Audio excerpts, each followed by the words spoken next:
এখন ধরেন আপনি তামিম ইকবাল কিন্তু বেসিক্যালি চিরঙের ছেলে, he knows what's the problem Chirang. চিরঙের লিগ হয় না, এই হয় না, ওই হয় না। হ্যাঁ, তামিম বোর্ডে আছে, মানে সাপোজ ইউজ সে তামিম বোর্ডে আছে, চিরঙের লিগ হচ্ছে না। He doesn't know what it will bring to his reputation. For his own reputation সে মানে ক্রিকেটটাকে ছড়ানোর চেষ্টা করবে অ্যাটলিস্ট। মানে চিরং, আমি জাস্ট ফর এক্সাম্পল, আমরা যে রিস্ট্রাকচারিংয়ের কথা বলছি, আপনার যে মনে হচ্ছে তামিম ইকবালের যদি মানে যারা আজকে আসবে, এই বোর্ডে আসবে, তারা যে সবাই তামিমের সমমনা হবে এমন তো নাও হতে পারে।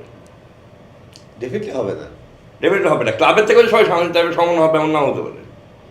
সো উনি আমার মনে হয় যে হি উইল নো যে তার সমমনা কারা এবং তার মানে বিরুদ্ধ ইয়ে কারা, এবং যারা আসবে তারা মানে সব কিছু জেনে শুনে আসবে।